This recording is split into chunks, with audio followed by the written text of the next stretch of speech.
Welcome everyone to Monday Match Analysis. I'm Gill Gross. This is the 2024 US Open quarter-by-quarter preview, where I'll give you my dark horses, my upset alerts, my early popcorn matches, and of course my quarterfinal and final weekend predictions. We're brought to you by BetUS. Slightly delayed on this one, but for a good reason. I have been deep into media day the last 2 days, interviewing a lot of players for US Open Radio. Maybe I'll bring some of that stuff into the preview, but I might give a more full recap of my interviews and some of the things I learned on Monday, where I will do a mailbag. At least it will be released Monday. It'll be recorded Sunday night. Make sure that you check out the YouTube community tab, or just go to my Discord.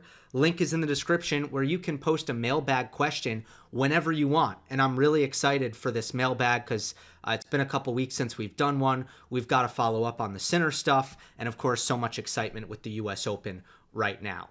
The one thing I'll say before I get into the quarters is you may be wondering about conditions and what I've heard from that standpoint. And I've kind of landed on it's medium. Like, it's pretty sensible, kind of a normal hard court. I think players were pretty worried after Cincinnati that the U.S. Open, I mean, some players were probably happy, but a lot of players were probably pretty worried after Cincinnati because the courts were lightning quick. I mean, way quicker than your average hard court. So that would have been polarizing. Some players would have liked that. Some players wouldn't have. Everybody who went to New York was like, oh, okay, this is much slower. And that led some players to say, oh, it's slow. You know, some players said, okay, it's pretty quick. And normally when you're hearing both, it just means it's medium, and people are uncomfortable saying that a court is medium. So that is my thing on the conditions, that it's pretty normal. But we'll get more into kind of how some of the outer courts could affect things versus ash, because that always plays a factor. And last I checked, temperature-wise, pretty mild for the first week at least. I don't know about the second week. And neither do meteorologists, because they are never accurate more than a few days ahead, in my experience. No offense, meteorologists. Okay. Jannik Sinner is the number 1 seed. He's got Medvedev, Tsitsipas, Paul, FAA, Fils, Jari, and Kaboli. My dark horse here is Jakub Mensik. My upset alert is Stefanos Tsitsipas. And my early popcorn is Arthur Fils versus Lerner Tien in the first round. So I think that this quarter is fascinating, and it doesn't waste any time getting started because there are so many great first round matches here. And I'll kind of get into them by nature of, first of all, discussing Jakub Mensik, who plays Felix Auger-Aliassime in the first round.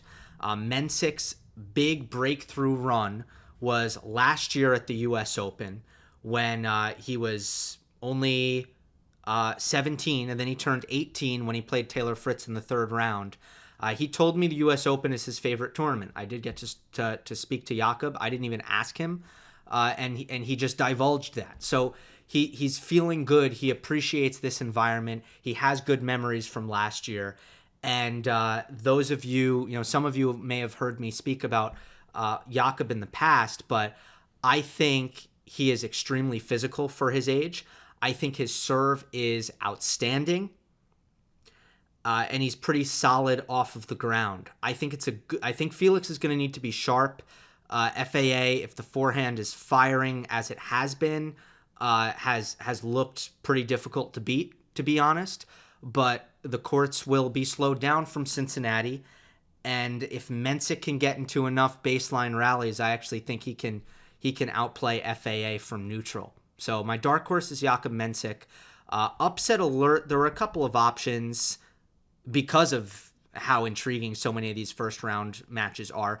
I could have put Nicolas Jari. Jari still hasn't won a match since Rome. I hope that he turns things around for his sake. I mean, he's an excellent player, and I imagine things are pretty bad from a health standpoint, given the downturn in results. But Stefanos Tsitsipas also has a really difficult first round match against Thanasi Kokkinakis, who can serve big at his backhand, who can play aggressive with the +1 forehand if Tsitsipas starts chipping returns, who will hit big and play aggressive.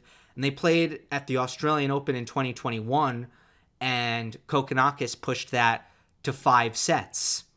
And at the time, Tanasi was outside of the top 200.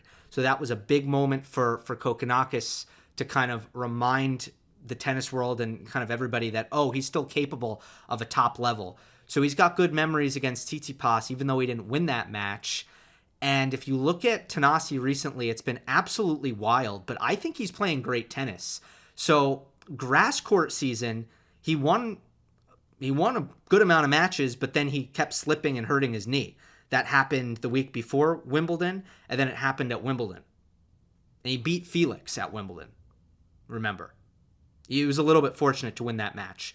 But then he was not fortunate at all with the 2 slips. Came to hard court. He should have beaten Sebastian Korda. He had match point against Korda, and then Korda hit a shank lob winner, a crazy shot. And Kokkinakis on a second match point had a mid-court backhand down the line approach shot, and the approach shot hit the net cord and sat up for Korda. Horrible luck for Kokkinakis. Korda ended up winning DC. And last week, not last week, it was Cincinnati. I shouldn't say it was last week. But in Cincinnati, he played Hubert Hurkacz, and he lost in a third set tiebreak, close as it gets. So he's been in all of these matches. It's been very tight. He hasn't had luck on his side, but all indications say that he's playing good tennis. And that's really why Tsitsipas is on upset alert. I'm not down on Tsitsipas. I'll talk about him a little bit more in a moment, but let's move on to early popcorn. It is Arthur Fils versus Lerner Tien. Lerner has had an eye-popping summer. He has dominated at the ITF level, at the Challenger level. He went on a phenomenal win streak, more than 25 matches. I think it might have been 28, but don't quote me on that. He is, he's also been a really, really successful junior player. So, American, lefty. I've watched a lot of highlights. I haven't really watched a Lerner Tien match start to finish, unfortunately, but what it looks like in the highlights is, first of all, he's extremely consistent. He is very, very quick around the court. But frankly, I'll be honest, just from the highlights, I'm surprised at how much success he's having because none of his weapons really jump out. But that just means, I need to watch more, and I'll kind of figure out what kind of X factors are enabling him to win so many matches. And of course, Arthur Fils, explosive young player who's had a much better second half, really struggled in the first half of 2024. To me, that's a very intriguing first round match. We'll see how Lerner does in his U.S. Open main draw debut, but I think he won the junior title last year. Let me check that. Is that right? I want to say he did. Let's see. Junior career. He made the final. Did he lose in the final? I think he lost in the final because it says reaching 2 junior slam finals, Australian Open, U.S. Open. Okay, so he didn't win the titles, but my quarterfinal prediction here is Jannik Sinner defeats Daniil Medvedev. But let me start with Stefanos Tsitsipas because I actually almost went bold here, and I almost said, you know what? I kind of like the vibes with Tsitsipas. Maybe he can take out Medvedev if Daniil doesn't step up his game and start to play a little bit better. And the reason for that is I actually saw some good signs in Cincinnati from Steph. I thought the Struff win was a really good win. And I'm coming around to the idea that the coaching change for Tsitsipas will actually give him an immediate spark. But the evidence, it just isn't there at all. At all. I mean, if you look at the bigger picture, Tsitsipas on hard court, 4-6 against top 50 players this year. So a losing record against top 50 players on hard court. Tsitsipas is way too good for that stat, but it is what it is. He needs to kind of show me before I'm ready to give him an optimistic prediction. I still don't doubt Tsitsipas's capabilities, but he needs to kind of show that he's. I got to see it. I don't know what else to say. I got to see something. I got to see signs of life. Medvedev, bad summer, definitely not good. Gruskin and I in the power rankings show talked about what we were seeing from him, and we both had him 5th in the power rankings. But look, it's only 2 tournaments since the Olympics on hardcourt. I am not going to overreact here. Medvedev has made the final weekend in 4 of his last 5 U.S. Opens, and the one loss was to Peak Kyrgios.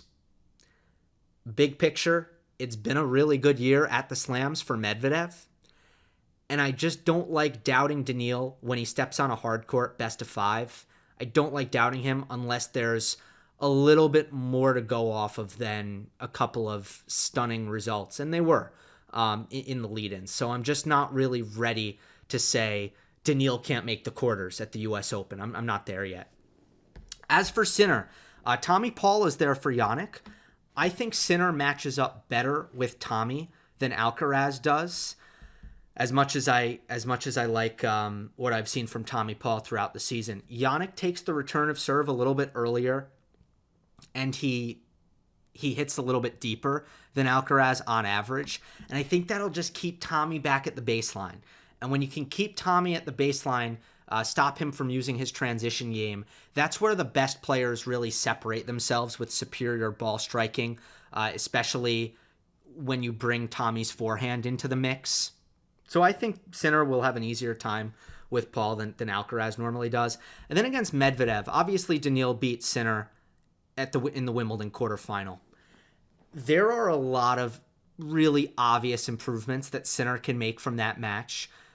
Jannik was not feeling very well, and he didn't quite have his legs, and therefore the rally tolerance wasn't there. The decision-making wasn't as good as it normally is. The forehand wasn't as consistent as it normally is. And then the weird part of this match, you can't really use the illness as an excuse here for Sinner. He wasn't creative at all to start the match, but he started to figure that out about midway through the match. Like in the 4th set, I think he played it the right way. So I think Sinner knows what he needs to do, and with better rally tolerance and increased creativity, I think he gets through Daniil Medvedev, who still isn't serving very well. I'm worried about the second serve, and it just hasn't come around like I thought it might, because we did hear some positive things from Daniil in the press, midway through the year, where he was saying, okay, I'm back to practicing the serve. Against Sinner at Wimbledon, he did hit his spots, did a great job hitting his spots. But, what did he serve against Lehechka? I think he served 43%. That's insane for Medvedev to serve that poorly. It was 44% to be exact, and his double fault rate was over 10%. Terrible double fault rate. All right, let's move on. Carlos Alcaraz's quarter.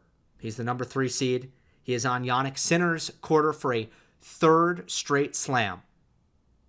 He's got Hubert Hurkacz, De Minaur, Korda, Tabilo, Khachanov, Draper, and Arnaldi. My dark horse is Zheng Zhizhen. My upset alert is Hubert Hurkacz. And my early popcorn is Khachanov versus Evans, round 1. Let's start with Zheng Zhizhen. Very interesting first round match with Jack Draper, which easily could have been my early popcorn. I think that that's a 50-50 match, that Zheng has at least a 50% chance of beating Jack, who hasn't gotten past the second round of a slam this year. That might be weighing on Draper.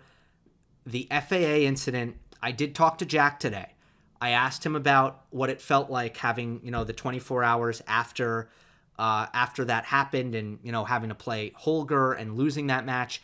And he admitted, he said it was all I could think about all the time. So look, time is going to heal ultimately, but how much time will it take? That's yet to be seen.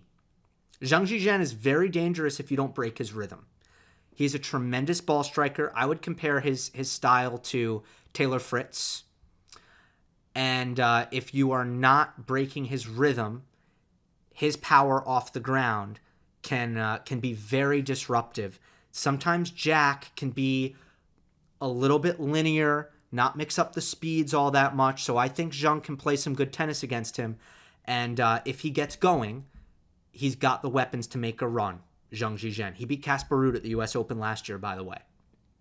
Upset alert is Hubert Hurkacz. I talked in the power rankings about Hubie hasn't been getting upset recently, but he's coming off of a retirement, and the U.S. Open has been a horror house for him. And that's the main thing here. I don't know about Timothy Skatov, who qualified, and qualifiers are always dangerous in the early rounds.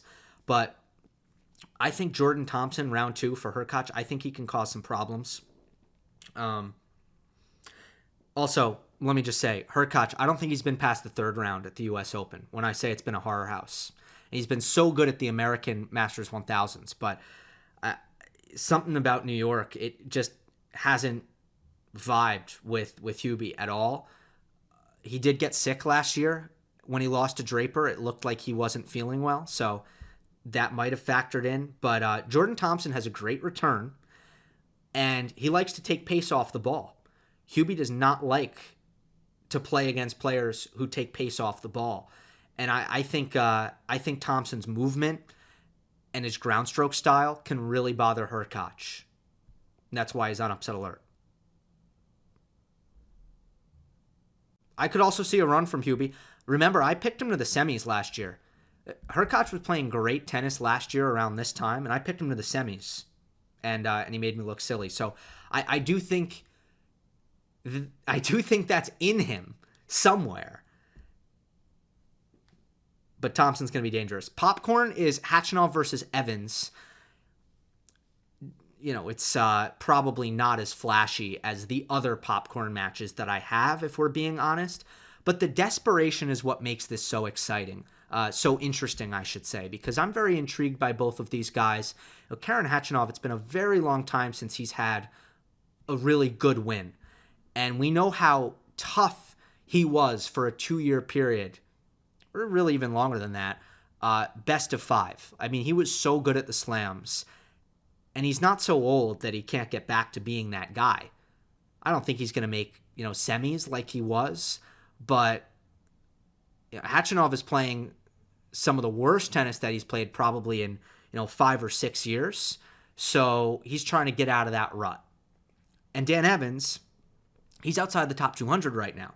He made a massive sacrifice playing the Olympics, not defending his title in Washington, D.C., which I thought was pretty incredible. I thought out of everyone who played the Olympics, Dan Evans was the guy who probably showed the most, pride in playing for his country out of everybody else because of what was at stake. So you hope that Dan can kind of turn it around. And these guys have opposite approaches to tennis. Khachanov is one of the most robotic players and disciplined players that I've ever seen. Dan Evans is a magician. He's a creative guy. He doesn't like to play the same shot twice in a row. He's not going to overpower you. He's not going to beat you with his athleticism. He is going to beat you with his craftsmanship. So they are total opposites, and that always makes it fun to watch. Quarterfinal prediction is Carlos Alcaraz defeats Matteo Arnaldi, who in some ways should have been my dark horse, but he couldn't have been because he's the 30 seed. And the rule here on Monday Match Analysis is the dark horse must be unseeded. So I'm going to get ahead of that question in the comments because I know if I didn't say that, some people would have been like, isn't Arnaldi your dark horse then? No, he's the 30 seed. Let's start with the fact that in the bottom part of this quarter, there's just a lot of uncertainty in my opinion. I think Hurkacz might have trouble getting out of his first 3 matches. I don't know what to expect out of Alex de Minaur. If de Minaur plays the level that he's been playing throughout 2024, I expect to see him in the quarterfinal. But he has not played since Wimbledon. And he's someone who, he's not like a Hurkacz or a Berrettini who can come back from injury and hit some serves and win matches. Like, he needs to be fully fit in order to have any success. And that's where you're kind of concerned about Demon. And then Khachanov, I mentioned, isn't in form. So that's why I kind of go to Arnaldi, who, look, he has not been consistent this season, but he did have the semifinal in Canada. So there is some positive momentum in his career right now. And he's got great movement and a big forehand and a lot of confidence. I like how he plays on the big stages. I like how he plays against top players. I like his hands. He hits good drop shots. He hits pretty good volleys. So, I'm a fan of Arnaldi. He does not hit his spots on his serve. His shot selection is all over the place. So will those things come back to bite him? Maybe, but we'll have to see. I decided to kind of take a little bit of a swing on Matteo Arnaldi. Carlos Alcaraz. He's got a lot of good tests, but it shouldn't matter. Ultimately, I would say that Alcaraz has a favorable draw because, his quarterfinal match, in my opinion, is so murky. But there are a lot of threats. Tu Lee, rather, in the first round is a great story. The Aussie first slam main draw. That shouldn't be much of an issue. Shapovalov, second round. Alcaraz destroyed Shapo last time they played. I'm not really seeing the dangerous side of Shapovalov that was so evident for so long in his career. I haven't seen that recently. Zhang Zhizhen maybe in the third round for Alcaraz. Alejandro Tabilo in the fourth round for Alcaraz. I don't think it's a terrible path for Carlitos. And I'll save the rest of my Alcaraz thoughts for when we get to the final weekend prediction. A reminder that Monday Match Analysis is brought to you by BetUS. It's got all the odds you could ever ask for the U.S. Open. And new customers get an 125% deposit match on their first 3 deposits up to $2,000. Please gamble responsibly and don't harass the players. Let us now move on to Alexander Zverev's quarter. Top seeds are Zverev, Ruud, Fritz, Rune, Humbert, Musetti, Bublik, and Cerundolo. Let me pause here and say, what is going on? What in the world is happening? Why are Zverev, Musetti, and Fritz in the same quarter every single tournament? Now 3 in a row? Or 4 in a row? I forget what the deal was at Roland Garros, but definitely Wimbledon, definitely the Olympics, probably 3 in a row. Okay, so we keep doing this. Are we just going to keep doing this? Draw gods? You want to split them up? Mix it up, maybe? Come on now. All right, my dark horse here is Matteo Berrettini. My upset alert is everyone except Zverev. And my early popcorn is Rune versus Nakashima, round 1. Berrettini is a clear and obvious dark horse selection. And not just because Alex Gruskin had him power ranked 6th coming into this U.S. Open. Let me point out a couple of things about Berrettini. We know he's won 3 titles. We know he's made, a couple of finals in addition to that. If his hold percentage stands where it is right now, it's the highest of his career. I think the key in that has been he's making 71% of his first serves this year, which is a career high. It's about 5 percentage points better than he's ever done. So somehow he's come back from this ankle injury, and he's actually serving the best he's ever served. He's also been very clutch. His record in tie breaks across all levels is 17-6. I have always sung the praises of Berrettini in pressure situations. I think he's so good under pressure. Very clear-headed, doesn't get tight. Some people give me flack and they say, well, then why isn't he beating Djokovic? It's because he's not good enough. It's not because he's not clutch enough. I think Berrettini is so clutch. I love his mental game at majors. And in terms of that, I mean, he has not been good in hardcourt best of 3 throughout his career, but best of 5, he's been in the semis at the Australian Open. He's been in the semis at the U.S. Open twice. So he's an obvious dark horse. And, of course, Taylor Fritz, second round. That's a big-time match. I think Taylor should request that. He might even not need to request it, but he should want that to be at night so that the conditions slow down and it's not as lively, so he can try to get into more rallies with Berrettini. So look for that to be a night match. All right, upset alert. I have everyone except Zverev, so let's go through this. Casper Ruud. He is playing qualifier Bu Yunchaukiti. And I might need to practice that pronunciation. But Bu leads the Challenger Tour in wins. So he's clearly doing something right, a lot right. And he qualified, so he's got that momentum. Ruud should be feeling better. He said he was in bed for 5 days with the flu when I talked to him today. But I would obviously be surprised if Casper lost, but I think it's a little bit dangerous just given what Bu has done throughout the season. Bublik plays Jerry Shung. I think Shung will win that. Humbert's draw is good, but his record in New York is abysmal. He tends to lose first round here. So by nature of that, Humbert can also be on upset alert. Fritz plays Berrettini second round. Rune plays Brandon Nakashima. Nakashima has had a great summer. He is 3-3 versus top 20 players on hardcourt in the last 52 weeks. He beat Rune badly when they played in Shanghai last year. Musetti plays Riley Opelka, who has looked very good for a guy who hadn't played in 2 years. His first tournament back was Newport. He's looked very good, considering that. He did tell me that he's still playing through wrist pain, which is not great. We'll talk more about that. Obviously, it's my popcorn match.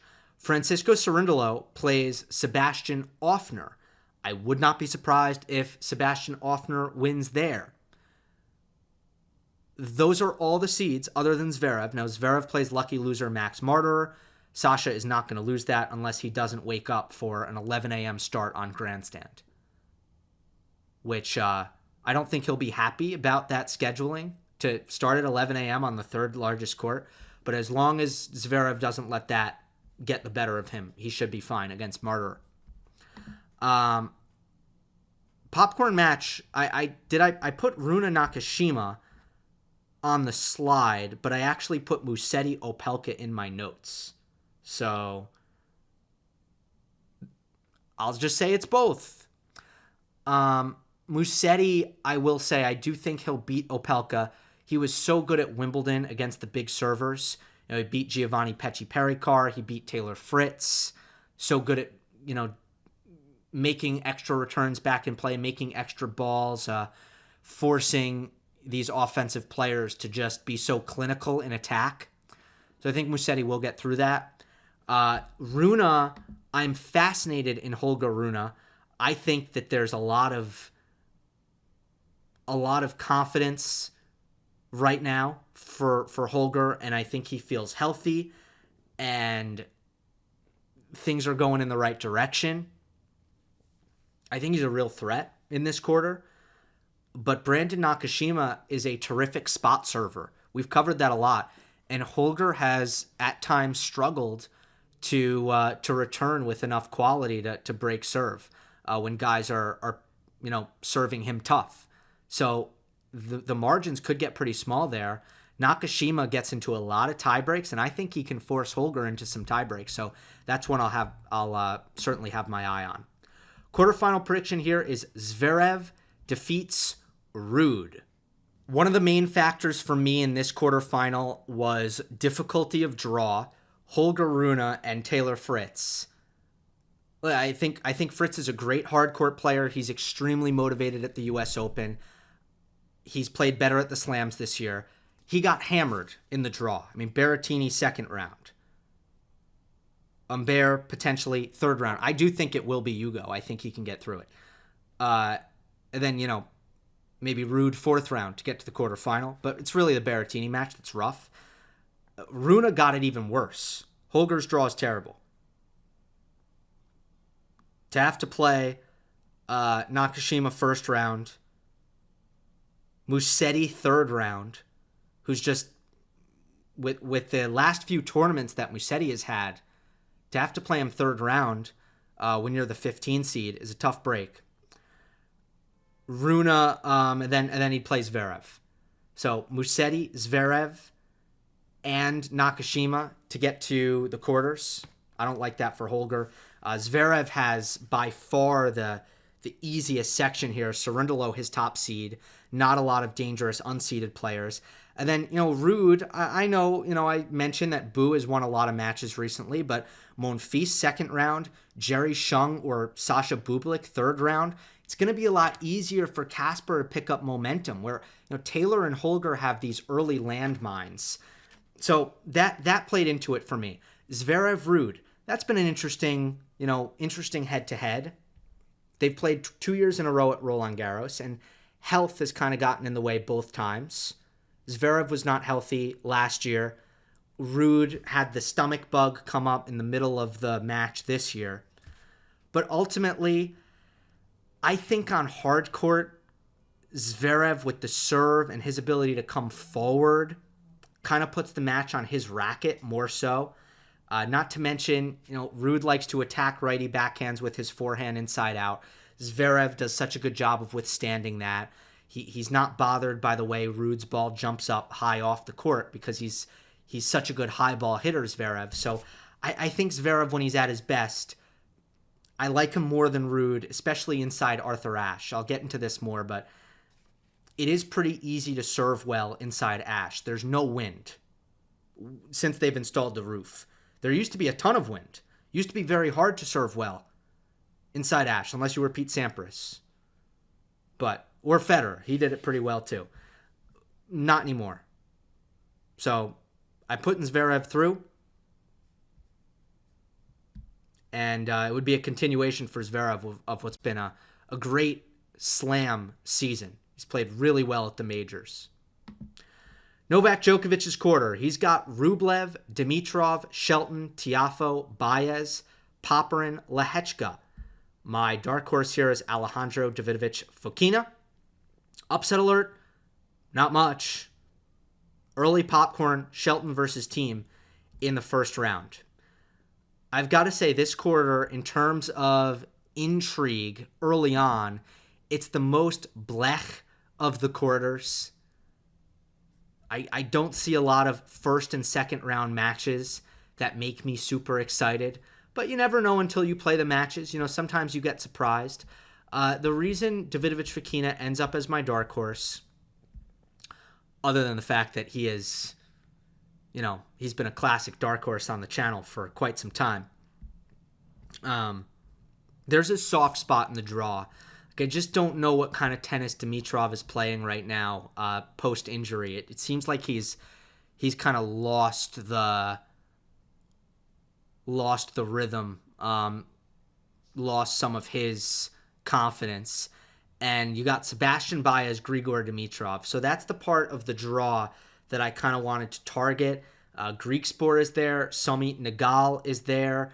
But in best of 5 on a medium hard court, and Davidovich Fokina, I always like better best of 5. It kind of gives him time to use his physicality in matches. I went with him. I don't feel super strongly about it. Upset alert. Low alert. Nobody who I really put on high alert here. But Rublev is playing Thiago Seyboth-Wild. If you remember earlier this year at the Australian Open, Thiago pushed Andre to a 5th set tiebreak. Now, in hindsight, that still surprises me. This matchup on hard court, I think Wild he still has a lot of flaws on this surface, from his balance and his footwork not always being super sharp, the ability for opponents to rush him when they go hard through the middle. I think, the running forehand can get pretty erratic on Vilch. So it would surprise me if they play another really great epic match, or if Vilch manages to beat Rublev. But I do think it's notable that the last time they played, Vilch almost won the match. I'll also shout out Lehechka versus Fucsovics, just because Martin is 6-6 lifetime in the first round of majors playing against seeds. But Fucsovics, since winning a 250 title in Bucharest, has not been in form. Popcorn is Shelton versus Thiem. This is going to be the opening match on Arthur Ashe Stadium. I just want to say that I'm really glad that they put this match on Ashe, likely giving Domi the send-off that he so deserves. Obviously, it helped that his opponent is Ben Shelton, who's American and a crowd favorite, I'll say, in New York, and he made a semifinal here last year.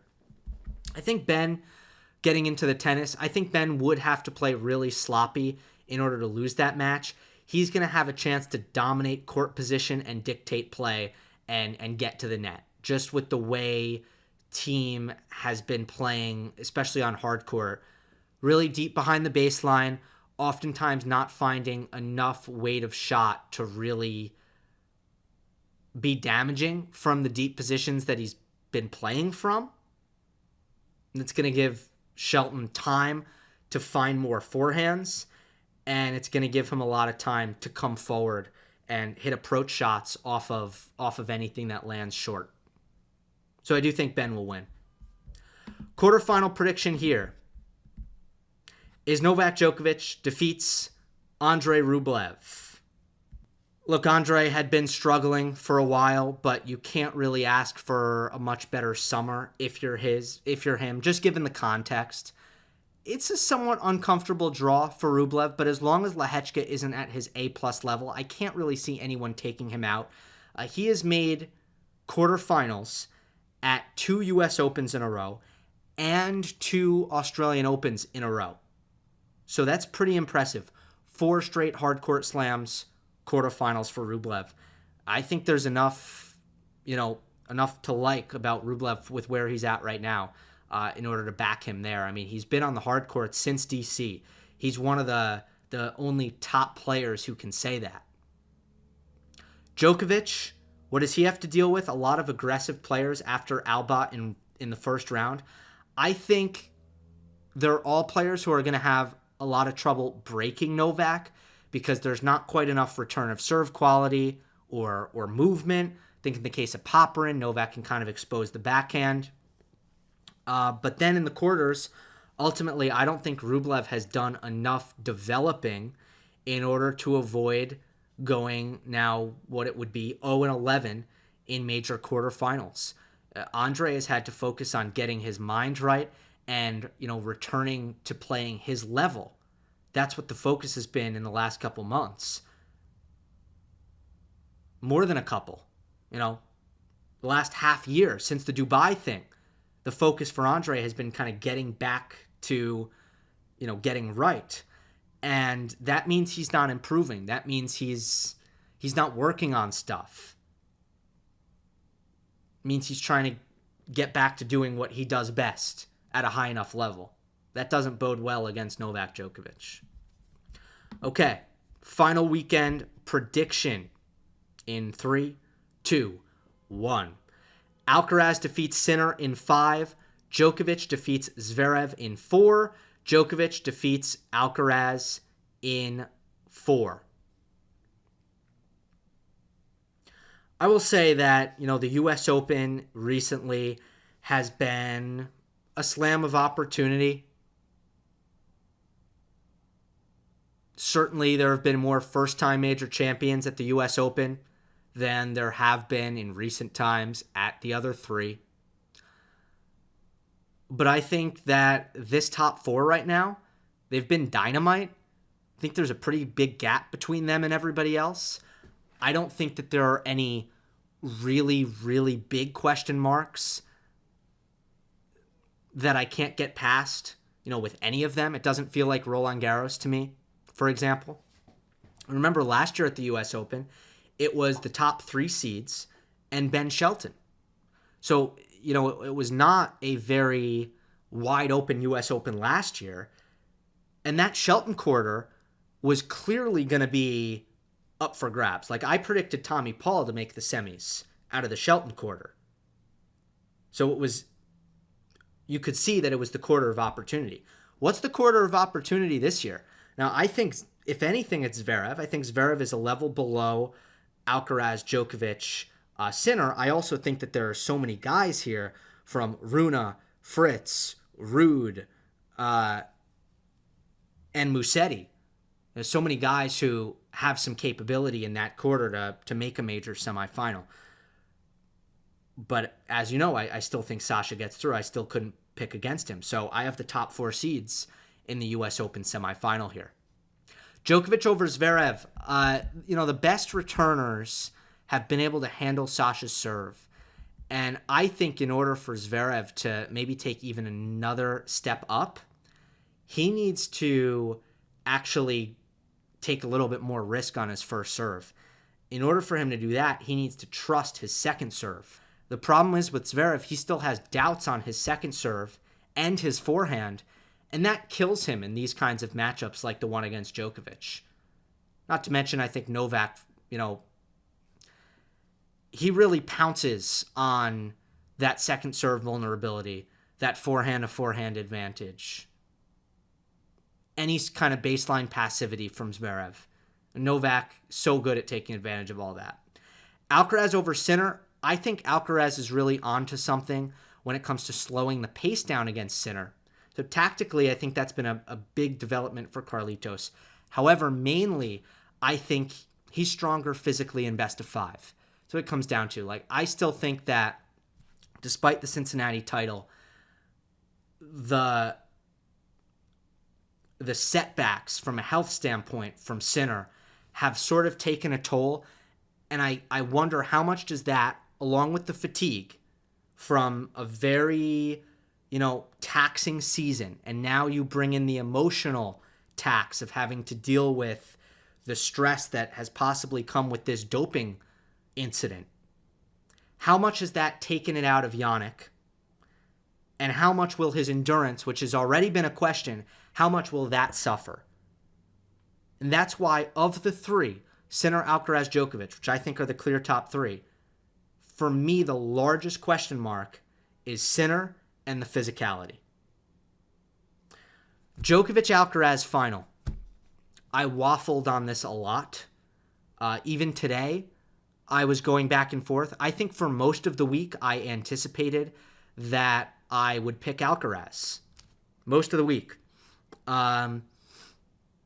This is par for the course. I've had trouble predicting this matchup, to be completely honest.